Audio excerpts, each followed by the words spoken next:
Então tá, gente, essa daqui é a segunda aula de MPI e a ideia é a gente falar um pouquinho sobre os tipos de dados de MPI. Tá? Então a aula de hoje é sobre isso, né? A gente viu a aula passada criação de programas básicos, envio e recebimento de dados, e a ideia dessa aula é a gente falar, bom, e se meu programa não é tão bem comportado? O que eu posso fazer, né, para enviar dados e receber dados? Então, basicamente, o que a gente tenta fazer durante a comunicação, né? Qualquer comunicação em rede, basicamente, né? Eu prefiro mandar uma mensagem grande do que várias mensagens pequenininhas, né? E a questão toda está um pouco aqui ilustrado nessa figura, né? Que é a latência. Então, quando eu mando várias mensagens pequenas, eu vou ter que sofrer uma latência para o início de cada mensagem pequena. Já ao passo de quando eu mando uma mensagem grande, eu vou ter a latência, mas para os demais pacotes que estão vindo logo depois, eles entram como se fosse uma linha de montagem, né? Igual numa fábrica de carros, né? Então, o primeiro carro, quando a fábrica inicia, ele demora até sair, mas depois, né, eles têm uma vazão muito boa, tá? Então, quando a gente está falando em MPI, o que a gente está tentando fazer sempre é isso, agrupar dados para enviar vários dados de uma vez só, numa comunicação só. Então, reduzir a quantidade de comunicações separadas, tá? Então, a primeira forma de fazer isso, a gente já viu na aula passada, que era colocando aquele parâmetro count, ou seja, quantos elementos daquele tipo existem na minha comunicação, no meu buffer a ser enviado, né? Então eu colocava lá qual o endereço de memória onde estão os dados, quantos elementos eu estou enviando, qual o tamanho de cada elemento, ou qual o tipo de cada elemento, né? E naturalmente aquilo tudo virava uma mensagem que ia ser enviada, tá? Agora, além dessa funcionalidade de colocar o count e juntar vários elementos, o MPI provê outras formas de fazer um envio também, ou seja, agrupar o envio. Tá? Então, eu posso definir novos tipos de dados. E nesse tipo, pode ser um tipo misto, composto. Né? Então, nem sempre eu estou enviando vários dados de um mesmo tipo, né? Eles podem ser de vários tipos diferentes. Imagina um registro de um banco de dados, por exemplo. Né? Eu tenho um campo que é o identificador, eu tenho um campo que é um caractere que é o string, que é o nome da pessoa, o outro é a idade, o outro é um booleano, sim ou não. Então, eu posso ter vários tipos de dados mistos, né? E eles estão contíguos, mas eu quero enviar todos juntos, né? Então, como que eu faço isso? Essa que é a ideia. Tá? Outra ideia também é, algumas vezes esses dados podem estar espalhados na memória, né? Então, eles podem ser assim, olha, a cada 3 dados eu quero enviar um deles, né? Então eu vou ter que enviar um dado desse em cada mensagem? Não. Eu quero agrupar eles e enviar junto. Então vou ter que copiar para uma área de memória? Seria legal se eu acessasse essas áreas esparsas e já colocasse na mensagem, empacotasse e enviasse. Né? Então, existem outras formas além dessa forma básica que a gente viu de send e receive. Tá? Então, na verdade, o send e receive vai continuar sendo idêntico, só que o que a gente vai mudar é o tipo de dados. Tá? Essa que vai ser a ideia. Então, quando a gente vai trabalhar com novos tipos de dados, basicamente a gente vai envolver 4 passos. Né? Eu vou ter que criar um novo tipo de dado, né? Por exemplo, o MPI type contiguous, MPI type indexed, ou vector, ou struct, ou tem vários tipos. Né? Aqui eu coloquei alguns, mas tem vários tipos. Beleza, eu crio ele num processo local. Tá? E isso daí é feito durante a execução do código. Tá? Então, algumas instruções vai estar criando esse tipo de dados. Depois, eu tenho que certificar para que todos os processos entendam que existe um tipo novo de dados. Né? Então, eu tenho que fazer um type commit. E no type commit, basicamente, eu estou informando todos os processos do time, que, olha, existe um tipo novo que vai ser começado a transmitir, né? E depois eu uso o send receive normalmente, tá? A gente só viu o send receive. Na próxima aula a gente vai ver outros tipos de comunicação que são coletivos, não são ponto a ponto, né? Então, qualquer tipo de comunicador vai funcionar. E depois da utilização, né, depois que eu fiz o send, receive, tudo, beleza, tá chegando no final do programa, não vou usar mais aquele tipo, eu posso liberar a certificação que eu fiz lá no início, né? A certificação foi feita lá no commit e eu faço um type free. Ou seja, olha, esqueçam aquele tipo, ele não vai ser necessário mais. Tá? Então, esses daqui vão ser os passos básicos. Então, vamos dar uma olhadinha. Antes, é importante a gente saber o seguinte, que criar dados envolve esses 4 passos, e isso é custoso, né? Então, eu não vou querer criar um tipo novo de dados só para transmitir uma mensagem, né? A menos que é uma mensagem muito grande, acho que não vai fazer sentido, tá? Talvez seja melhor eu fazer 3 comunicações do que criar um tipo de dados que tem 3 elementos diferentes, né? Nesse sentido. Então, é importante a gente talvez fazer algumas medições e ser bem criterioso na hora de criar dados. Tá? Os tipos novos são usados no send receive, o que mais? Bom, é isso. E eu tenho que certificar todos os processos daquele novo tipo de dado. Tá? Então, isso aqui são pontos importantes. Então, nesse sentido, a gente vai ver o primeiro tipo de dados, que é o Type Contiguous. Tá? E o Type Contiguous, ele é muito parecido com a comunicação que a gente tem usado normalmente. Tá?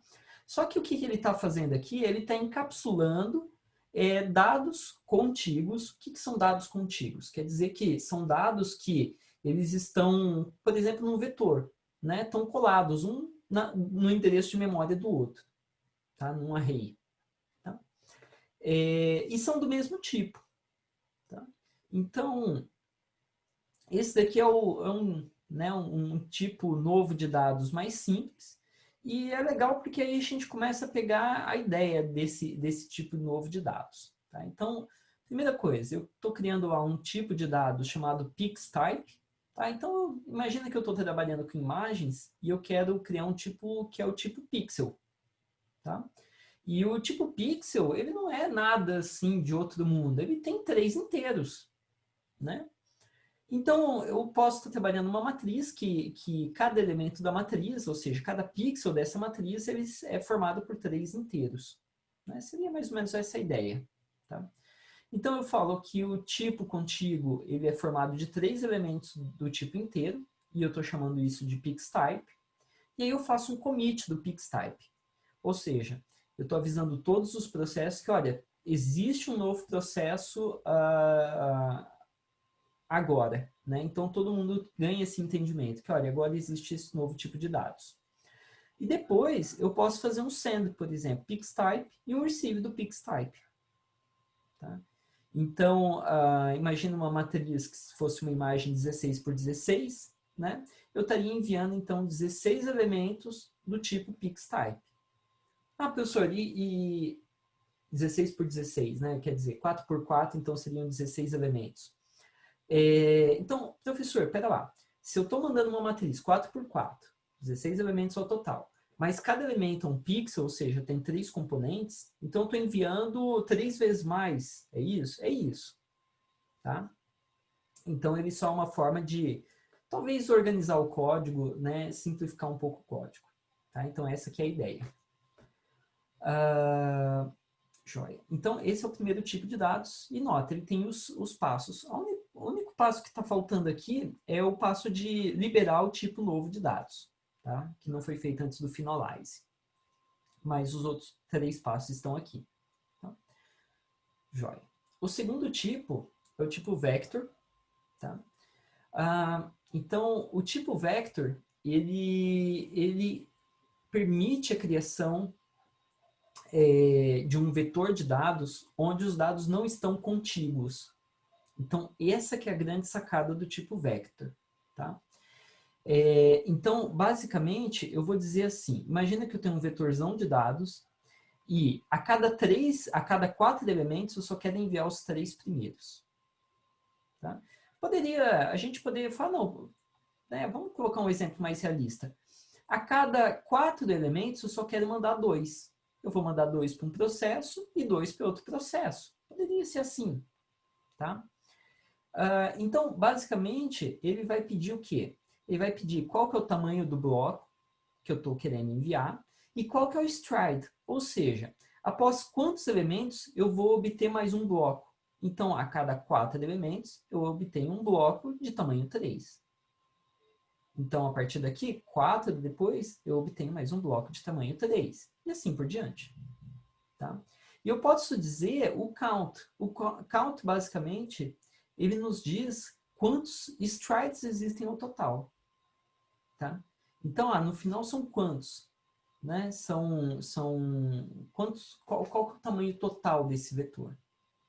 Tá certo? Então, aqui está basicamente os parâmetros. Tá? Então, count é o número de blocos, o tamanho do bloco, de dados contíguos que eu quero enviar, o stride. Tá? O tipo antigo de dados e o nome do novo tipo. Então, eles eram inteiros e agora eu vou chamar de, sei lá, tripa de inteiros, alguma coisa do tipo. Tá? Então, isso daqui, ele é muito, muito útil quando eu quero extrair, por exemplo, uma coluna apenas de uma matriz. Imagina essa matriz aqui, ela tem 5 colunas, tá? Imagina que eu quero mandar uma coluna inteira para cada processo. Então, eu quero mandar a primeira coluna para o processo 0, a segunda para o processo 1 e assim por diante, né? Então, o que eu tenho aqui é um cenário perfeito para usar o vector. Por quê? Eu tenho, a cada 5 elementos, eu envio um bloco de um elemento. A cada 5 eu envio um só. Tá, o que a gente tem que ter claro é que esse último elemento da primeira linha é o endereço x. E o próximo é o endereço x mais 4, por exemplo, se for inteiro. Né? Então, eles são contíguos. Tá? Então, toda vez que a gente está falando de matriz, eu estou enxergando basicamente uma tripa na memória. Né? E nota, voltamos para o mesmo exemplo que eu tinha dado anteriormente. A cada 5 elementos, né? Opa, o stride aqui deveria estar pegando o primeiro elemento também. Tá? Então, a cada 5 elementos, eu estou enviando um bloco de 1. A cada 5 elementos, um bloco de 1. Tá? E qual que é o tamanho desse vetor? Bom, o tamanho desse vetor aqui seria a quantidade de colunas, ou de linhas que eu tenho na minha matriz. Né? Então a gente conseguiu enviar uma coluna rapidamente, com uma mensagem apenas. Tá? Então isso é super, super útil. Aqui tem um exemplo, né, de extração de coluna na matriz. Tá? Então foi criado um type vector chamado coluna de matriz. Eu faço commit daquele novo tipo de dados. Tá? E a partir do elemento 01, eu estou mandando uma coluna. A partir do elemento 03, eu estou mandando outra coluna. Né? Então, nota, eu digo qual que é o primeiro elemento, o ponteiro do primeiro elemento, e eu falo, olha, mando uma coluna. Então, basicamente, o que a gente está falando é o seguinte, olha, a partir desse elemento aqui do meio, né, mande uma coluna, ou seja, ele vai falar, então tá, a partir desse endereço, eu quero fazer o quê? Enviar um elemento, aí eu pulo 1, 2, 3, 4, 5, mando outro elemento. 1, 2, 3, 4, 5, mando outro elemento. E assim por diante. Tá? Então é super útil para eu só tenho que colocar o ponteiro no primeiro elemento que eu quero enviar. Né? Essa que é a ideia. E depois posso liberar o tipo de dados quando eu não precisar usar mais. Então, isso daqui de longe é um dos tipos mais usados, né? Porque ele pega dados que estão não contíguos, mas que têm um espaçamento constante. Tá? Mesmo que o espaçamento não for constante, eu consigo fazer o envio com o vector. Tá? Mas a gente não vai abordar isso, mas tem como ser feito. Tá? O terceiro tipo, então, que a gente vai ver, a gente viu contíguos, a gente viu vector, Agora a gente vai ver o struct. Tá? E a ideia do struct, se vocês, né, já programaram em C com structs, é a mesma ideia. Tá? Então, lá em C, né, quando eu crio uma struct, na verdade eu estou criando um registro, ou seja, a mesma ideia lá de banco de dados. Eu tenho, para cada pessoa, eu tenho um registro no meu banco de dados, né? E esse registro é formado de inteiro, caracteres e depois um double, por exemplo, né? Então, basicamente, quando eu estiver usando o MPI Type Struct, a gente vai precisar de 3 estruturas auxiliares, tá? E as 3 estruturas extra, o que elas vão fazer é, elas vão descrever o que tem aqui nesse tipo de dados que eu quero enviar. Tá? Então, essa que é a ideia principal. Então, eu tenho um bloco que é inteiro, eu tenho um segundo bloco que é um monte de caracteres, eu tenho um outro bloco que é um double. Tá? Quantos blocos eu tenho? Eu tenho 3 blocos. Então, vamos dar uma olhada. Primeiro, estrutura auxiliar seria essa de tamanhos. Então, quantos elementos tem em cada bloco? O bloco 0 tem um elemento só do tipo int. O bloco 1 tem 4 elementos do tipo char. E o bloco 2 tem um elemento do tipo double. Tá? Nota que eu não estou falando de tipos, mas estou falando quantos elementos tem em cada um. Seria o count. O próximo passo é os tipos primitivos, ou seja, toda vez que eu estou com struct, eu estou criando baseado em tipos primitivos, tipos que anteriormente eu já conhecia. Né? Então, o primeiro bloco é inteiro, o segundo é caractere, o terceiro é double. Tá?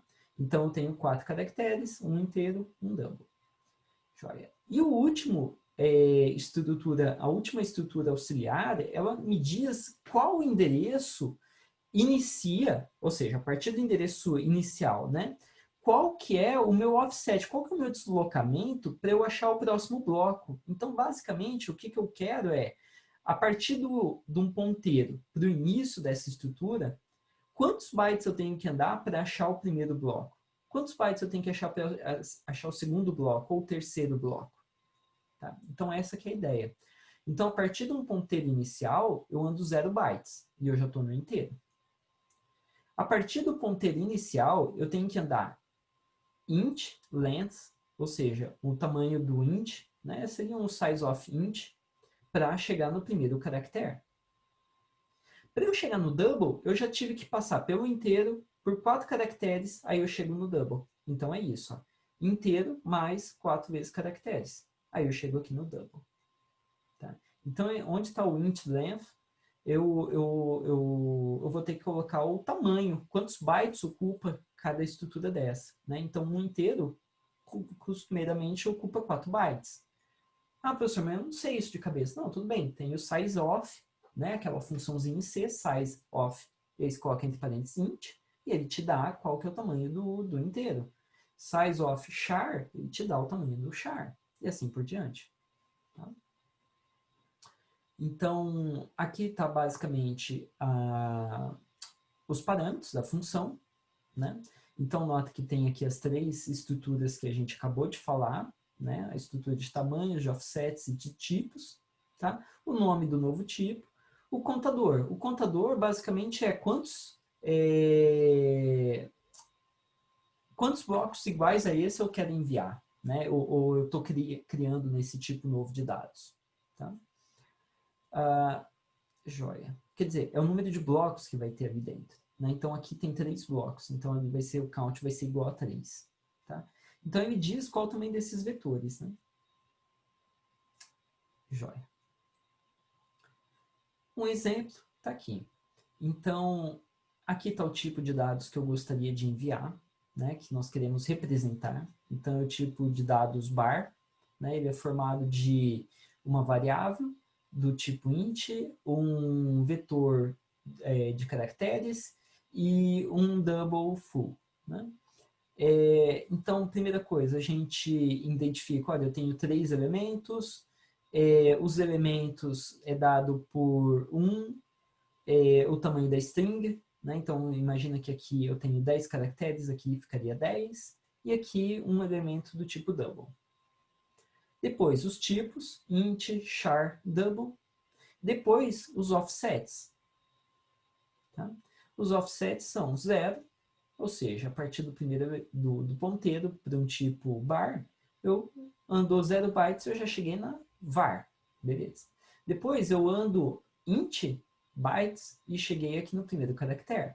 Depois, eu ando int mais char vezes string length e eu cheguei na última variável. Tá? Então, tá aqui, dado bonitinho.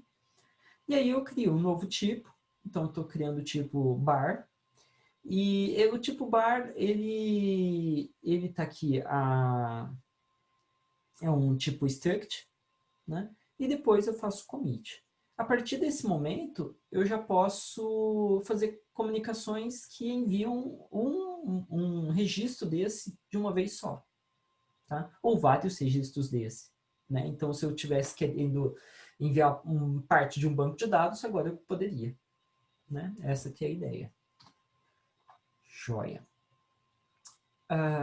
Então, a gente tem algumas outras funções auxiliares para esses novos tipos de dados. Tá? O type commit, que a gente viu, e o type free. Tá? O commit ele certifica que todos os processos sabem que existe um novo tipo de dados. E o type free, ele fala, olha, esqueçam aquele tipo, não vamos usar mais. Essa seria a ideia. Tá? Joia. E, por último, a gente vai ver agora como empacotar dados. Tá? Então, nem sempre a gente tem os dados organizados de uma forma tão bonitinha, né? Tão igualmente espaçados, ou do mesmo tipo. Às vezes a gente quer enviar em uma única mensagem, por exemplo, o tamanho do vetor, qual o tipo do vetor e o vetor em si. Né? Pode ser que eu queira fazer essa comunicação. Né? Então, eu estou enviando uma matriz, eu quero dizer quantas linhas e colunas tem aquela matriz, para que o destinatário saiba interpretar aquilo corretamente. Né? Então, então eu vou precisar de um envio para número de linhas, um envio para número de colunas, outro envio para a matriz em si. E a ideia de empacotar os dados é precisar somente de um envio só. Então, a ideia toda é a gente fazer um MPI Pack. Tá? Então, ele empacota os dados que não estão contíguos para posições contíguas em memória. Tá? É igual quando você vai passando, sei lá, né, no supermercado com a sua cestinha de compra e você vai pegando as coisas que não estão contíguas e vai jogando ali dentro. Né? Você vai empacotando ali, você vai jogando dentro da sua cesta. Tá? E depois você pega aquela cesta e pode enviar. Essa seria a ideia. Tá? Então, o endereço inicial dos dados empacotar, count, quantos tipos, data type, packed buffer. Tá? Então, a ideia é que eu vou chamar o pack algumas vezes. Tá? Então, cada vez que eu vou chamando o pack, eu chamo o pack sobre um ponteiro, né, de memória e eu empacoto num buffer. E ele vai colocando isso daí num buffer. Né, como se ele fosse empilhando no buffer. Depois, eu posso desfazer esse pacote. Tá? Essa que vai ser a ideia. Então, eu faço o unpack para desempacotar esses dados contíguos. Tá? Então, ele vai ter uma posição, um inteiro que indica qual posição, e aí eu vou mandando fazer unpack e ele vai retornando aqueles dados. Tá? Então, a ideia seria mais ou menos isso. Eu vou empacotando o número de rows, o número de colunas, a minha matriz. Tá? Eu coloquei tudo isso numa área de memória, tá? Que é o pack buffer. Depois, eu vou... Então, tá aqui, ó, pack buffer, pack buffer, pack buffer. Ele foi encaixotando aquilo. Depois, eu faço MPI send, pack buffer. Tá? E qual o tipo? Bom, é o tipo MPI packed. Tá? E ele sabe que, olha, eu estou, na verdade, mandando um monte de coisas para vocês. Tá? Do outro lado, quem recebe, começa a fazer o unpack. Unpack, unpack, unpack. Tá? Então, essa que é a grande sacada aqui. Eu poderia enviar, por exemplo, número de linhas e colunas, e na hora que eu desempacoto, eu faço meu malloc de linhas e colunas, e aí eu tenho o buffer para desempacotar a minha matriz de fato. Tá? Então, ele é um tipo bem interessante, né? Ele é bem flexível. Então, eu posso unir vários envios pequenininhos em um envio grande. Agora, o que é importante? Saber que, quer dizer, não é uma pilha, né? É mais uma fila, tá? O primeiro que entra é o primeiro a sair. Tá? Então, a ordem do empacotamento tem que ser a ordem do desempacotamento também. Tá? E o que entrar primeiro vai sair primeiro. Essa que é a ideia. Tá? E por fim, fica a pergunta, né? Que tipo de dados que eu vou usar? A gente viu alguns tipos, né? E basicamente, a gente pode falar assim, olha, se os dados são homogêneos, ou seja, se os dados são todos do mesmo tipo, né? O meu buffer é formado de dados do mesmo tipo, se os dados estão em posições contíguas de memória, bom, então eu posso usar ou contíguos, que foi o primeiro que a gente viu, ou puramente colocar o count lá na função de envio. Né? Então eu tenho essas duas maneiras de fazer. Tá? Se eles não estão em posições contíguas, então eu posso colocar o type vector, se eles estiverem em espaços regulares, ou o type indexed, que ele é separado por intervalos irregulares, tá? Igual uma matriz esparsa, por exemplo. Tá? Então, o index é mais recente. Tá? O vector foi o que a gente viu. Tá? Então, beleza. A gente, olha, são do mesmo tipo, contíguo, não contíguo. Tá, e se não forem do mesmo tipo?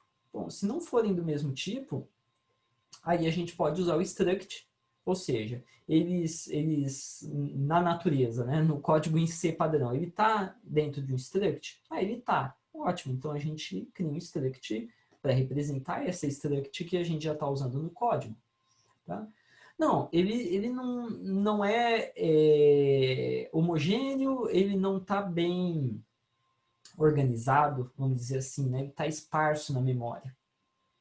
Bom, se ele não está contigo, então o melhor que a gente tem a fazer é usar o pack e o unpack, né? Porque eu vou jogando coisas lá dentro e depois eu começo a desempacotar. Tá? Joia, joia, joia. Acho que é mais ou menos isso. Bom, o que eu tinha até hoje, pessoal, era isso. Tá? Então, muito obrigado.